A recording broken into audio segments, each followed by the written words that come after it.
Selamat datang di channel Pewaris Cerita.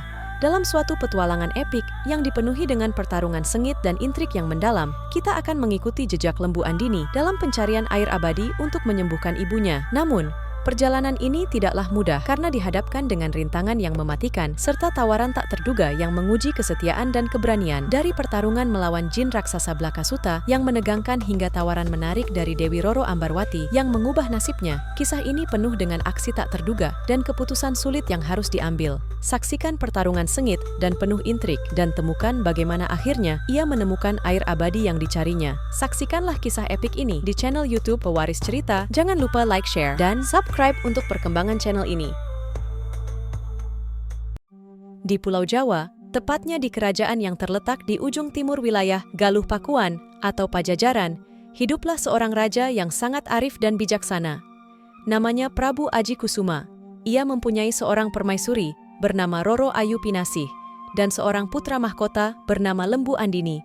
Kerajaan yang dipimpinnya, Pasir Loka, menikmati kemakmuran dan kesejahteraan di bawah kepemimpinannya. Prabu Aji Kusuma tidak hanya dicintai karena kebijaksanaannya, tetapi juga karena parasnya yang tampan, perilakunya yang baik, serta kemampuannya dalam ilmu kanuragan.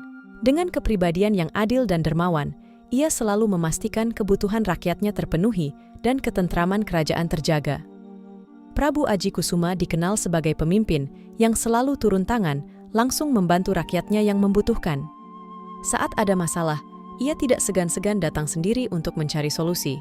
Kehidupan di Pasir Loka pun penuh kebahagiaan, baik bagi keluarga kerajaan maupun rakyatnya.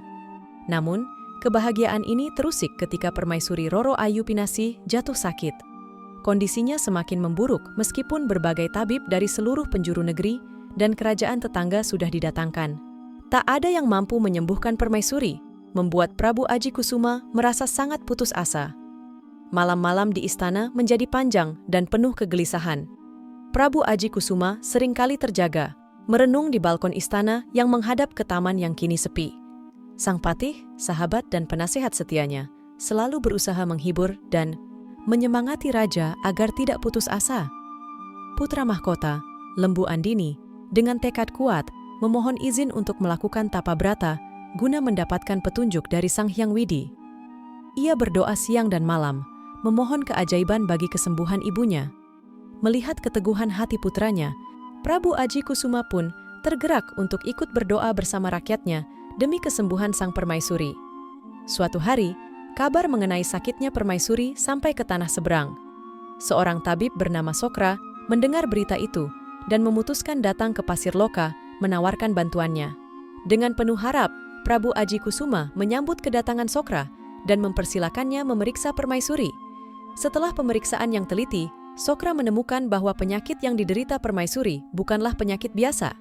Satu-satunya obat yang bisa menyembuhkannya adalah air abadi yang terletak di tepi Sungai Citandui, Jawa Barat. Namun air tersebut dijaga oleh jin yang sangat sakti. Untuk mendapatkannya, seseorang harus melewati berbagai rintangan dan mengalahkan jin penunggu air abadi tersebut. Mendengar hal itu, harapan Prabu Aji Kusuma kembali menyala. Namun, persoalan besar muncul. Siapa yang memiliki keberanian dan kesaktian untuk menghadapi jin-jin tersebut dan mengambil air abadi? Tanpa menunggu lama, Prabu Aji Kusuma mengumpulkan seluruh perwira dan panglima perangnya untuk mencari sukarelawan.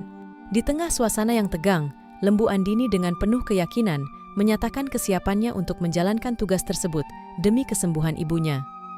Prabu Aji Kusuma merasa khawatir akan keselamatan putranya karena perjalanan ini penuh bahaya. Namun Lembu Andini bersikeras untuk pergi.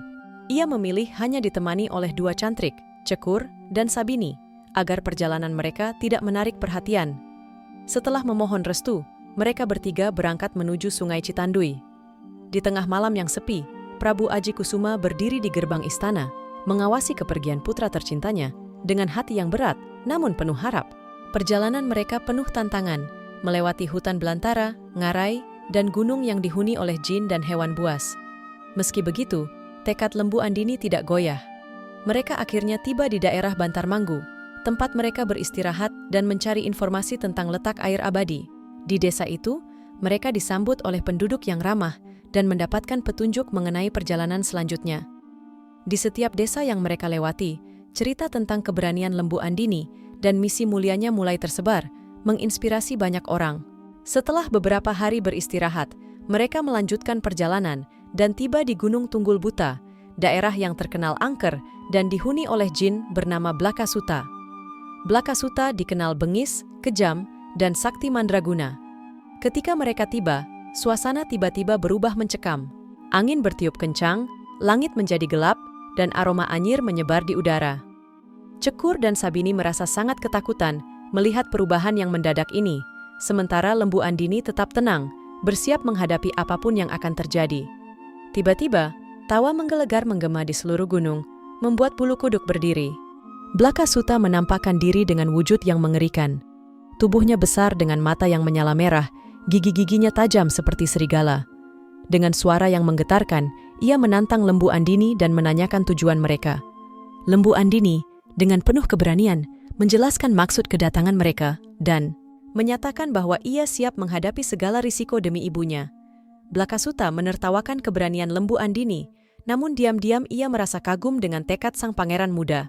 Lembu Andini tidak gentar sedikit pun. Ia berdiri tegak, matanya menatap tajam ke arah Blakasuta.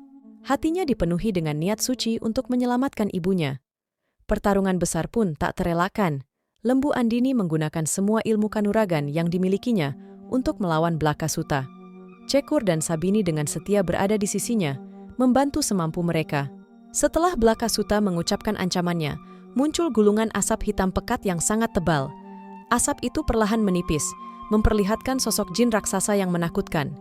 Jin tersebut memiliki tangan kanan yang memegang gada berduri yang mengerikan, sementara tangan kirinya memegang tombak tak berujung.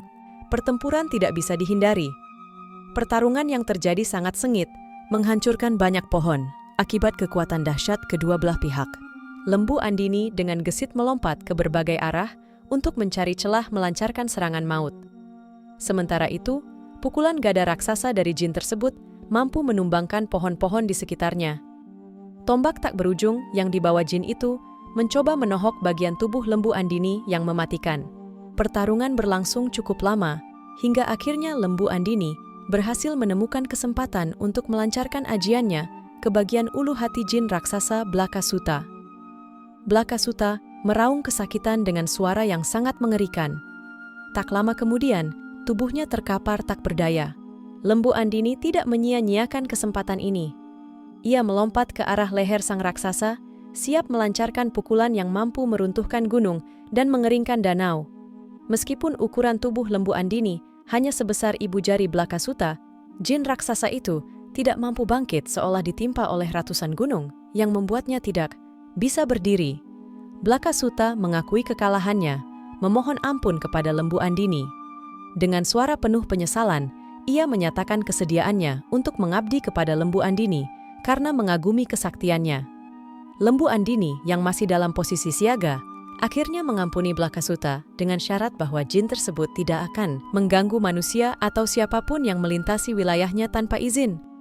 Blakasuta setuju dengan syarat tersebut dan bersumpah tidak akan pernah mengganggu makhluk hidup yang melewati daerahnya lagi. Setelah kesepakatan dicapai, tubuh Blakasuta lenyap dari pandangan, berubah menjadi kabut hitam pekat yang lama-kelamaan menghilang. Lembu Andini, kedua cantriknya, melanjutkan perjalanan hingga sampai di sebuah gunung yang menawan dan berbentuk aneh. Gunung ini, jika dilihat dari arah timur, Cipari, dan dari arah utara, Cimanggu, tepatnya Genteng, menyerupai kelir wayang. Oleh karena itu, Lembu Andini memberi nama Gunung Kelir. Gunung tersebut terletak di area perkebunan PTPN Denai Kawung, di daerah Cilongkrang sebelah utara.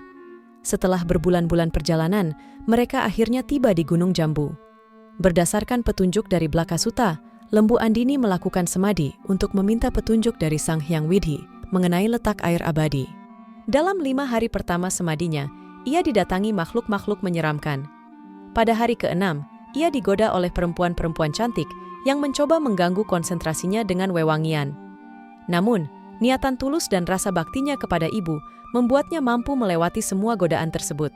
Pada hari ke-7, Lembu Andini didatangi seorang putri cantik bernama Dewi Roro Ambarwati. Dewi Roro Ambarwati mengagumi semadi yang sempurna dari Lembu Andini dan menanyakan tujuan kedatangannya. Lembu Andini menjelaskan bahwa ia datang atas perintah ayahandanya, Prabu Aji Kusumo dari Galuh Pakuan untuk mencari air abadi yang bisa menyembuhkan ibunya yang sedang sakit. Rasa bakti kepada ibunya yang membuatnya mendapatkan restu dari Sang Hyang Widi untuk melalui semua halangan selama perjalanannya. Dewi Roro Ambarwati terkesan dengan niat mulia Lembu Andini dan bersedia menolongnya mencari air abadi.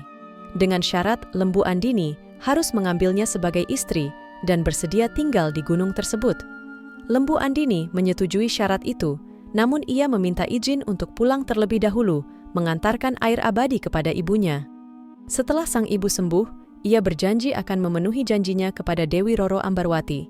Setelah kesepakatan tercapai, Dewi Roro Ambarwati mengantar Lembu Andini ke suatu tempat bernama Cikoek, sebuah mata air tidak jauh dari Gunung Jambu, untuk mengambil air abadi tersebut. Setelah mendapatkan air abadi, Lembu Andini pulang ke Keraton Pasir Loka dan memberikan air tersebut kepada ibunya.